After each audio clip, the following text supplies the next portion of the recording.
যে সালাত, আমরা সালাত আদায় করি। আমি আগেই বলেছি জিবরাইল আলাইহিস সালাম রাসূলুল্লাহ সাল্লাল্লাহু আলাইহি ওয়াসাল্লামকে দেখিয়ে দিয়েছেন কিভাবে সালাত আদায় করতে হবে।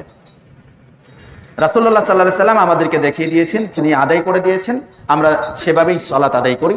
রাসূলুল্লাহ সাল্লাল্লাহু আলাইহি ওয়াসাল্লামের ভাষ্য অনুযায়ী তিনি বলেছেন সাল্লু কামা রাআইতুমুনি উসাল্লি, তোমরা সালাত আদায় করো যেভাবে আমি সালাত আদায় করি।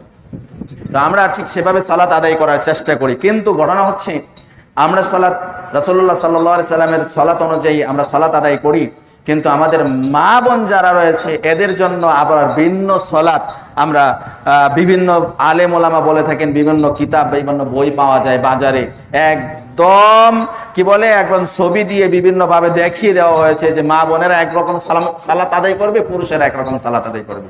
আল্লাহর কসম করে বলছি জিবরাইল আলাইহিস সালাম রাসূলুল্লাহ সাল্লাল্লাহু আলাইহি সাল্লামকে যে সালাত দেখিয়ে দিয়েছেন সেই সালাতের মধ্যে পুরুষ এবং মহিলা সালাতের মধ্যে কোনো পার্থক্য করেন নাই। রাসূলুল্লাহ সাল্লাল্লাহু আলাইহি সাল্লাম তিনি কখনো কোনো দিন কোথাও বলেন নাই যে আমার পুরুষের সালাত একরকম মহিলাদের সালাত একরকম, কোনো দিন কোনো জায়গায় বলেন নাই। তবে পার্থক্যটা কোনটা? মহিলাদের সালাত আদায়ের সময় পরিপূর্ণভাবে ঢেকে রাখতে হবে, সেটা সব জায়গায় ফরজ। পর্দা যেটা আবৃত হয়ে যেটা রাস্তায় বাহির হবে, পর্দা করে যাবে রাস্তায় বাহির হবে, সেটা সালাতের ক্ষেত্রেও তারা একদম তার সারা শরীর আবৃত করে, মুখ এবং হাতের কবজির এই সামনের টুকু বাহির হয়ে থাকবে, পায়ের পাতা পর্যন্ত তাদের ঢাকতে হবে। এভাবে সালাত আদায় করতে হবে মহিলাদের। কিন্তু নামাজের যে নিয়ম কানুন, নামাজের যে কিয়াম রুকু সিজদা এর মধ্যে কোনো পার্থক্য নবী সাল্লাল্লাহু আলাইহি সাল্লাম করেন নাই, কিন্তু পার্থক্য করেছেন আমাদের এক শ্রেণীর সস্তা মৌলবী যারা রয়েছে, সস্তা মুফতি মুহাদ্দিস যারা রয়েছে, এরা পার্থক্য করেছে। আর আমরা সেই সস্তা মুফতি মুহাদ্দিসের দিকে, সেই সস্তা মুফতি মুহাদ্দিসের আলোচনা শুনি, সেই সস্তা মুফতি মুহাদ্দিসের বই দেখে আমরা বুঝি যে মহিলারা একরকম আদায় করবে, পুরুষেরা আরেক রকম আদায় করবে।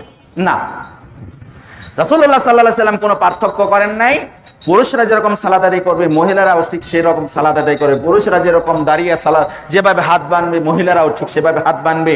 পুরুষরা যেরকম রুকু আদায় করবে, সিজদা আদায় করবে, সিজদাই করতে গেলে কিছু কিছু মহিলা একদম আটুসাটু হয়ে মুখ একদম গোল হয়ে তারপরে তারা সিজদা দেয়, দেখেছেন কিনা? আমি দেখেছি। তো এরকম সিজদা দেওয়া যাবে না। তো আল্লাহর নবী সাল্লাল্লাহু আলাইহি সাল্লাম জিবরাইল আলাইহিস সালাম যেহেতু পার্থক্য করে দেন নাই, নবী সাল্লাল্লাহু আলাইহি সাল্লাম যেহেতু পার্থক্য করে দেন নাই, আমি আপনি ওই সস্তা মুফতি মুহাদ্দিসদের দিকে আলোচনা শুনে কেন পার্থক্য করব? আমার আপনার জ্ঞান রয়েছে, সব জ্ঞান রয়েছে, একটু আগেও বলেছি, ইংলিশ অঙ্ক ইংরেজি সব জ্ঞান রয়েছে, বাজারে ব্যবসা বাণিজ্য কেনাকাটা সব জ্ঞান রয়েছে। আপনি এইদিকে সালাত আদায়ের ক্ষেত্রে, কোরআন তেলাওয়াতের ক্ষেত্রে আপনার জ্ঞান নাই কেন? জ্ঞান নাই কেন? আপনি কোরআন পড়ে সহিহ যে হাদিসগুলো আছে রাসূলুল্লাহ সাল্লাল্লাহু আলাইহি সাল্লামের সহিহ হাদিসগুলো, সেগুলো আপনি দেখেন, তারপরে আপনি আমল করেন। হুট করে আপনি একজন বলছে একদম লম্বা পাগড়ি মাথায় দেয়, সবসময় লম্বা টুপি, তারপরে অমুক বক্তা তমুক বক্তা, আপনি সেই বক্তার দিকে দাবিত না হয়ে, বক্তার আলোচনায় আপনি আকৃষ্ট না হয়ে, আপনি নিজে জেনে বুঝে একজন নয় আপনি 10 জনের কাছে জানার চেষ্টা করেন, 10 জনের আলোচনা শোনেন। এখন মোবাইলের মাধ্যমে আপনি সার্চ দিলেই আপনি পেয়ে যাবেন। আমি এই যে মহিলাদের নামাজ সম্পর্কে কালকেও আমি আলোচনা শুনলাম, বিশেষ করে যারা বিজ্ঞ ডাক্তার জাকির নায়েক আলোচনা শুনলাম, তিনিও বলেছেন যে মহিলা এবং পুরুষের মধ্যে সালাতের মধ্যে কোনো পার্থক্য নাই। রাসূলুল্লাহ সাল্লাল্লাহু আলাইহি সাল্লাম যেটা বলে গেছেন সাল্লু কামা রাআইতুমুনি উসাল্লি, পুরুষ যেরকম সালাত আদায় করবে মহিলারা ঠিক সেভাবে সালাত আদায় করবে। সময় অনেক বেশি চলে গিয়েছে। আল্লাহ পাক রব্বুল আলামিন আমাদের আলোচনা বুঝার এবং সেই অনুযায়ী আমল করার তৌফিক দান করেন। আমিন। ওয়া আখিরি দাওয়ানা আনিল হামদুলিল্লাহি রাব্বিল আলামিন।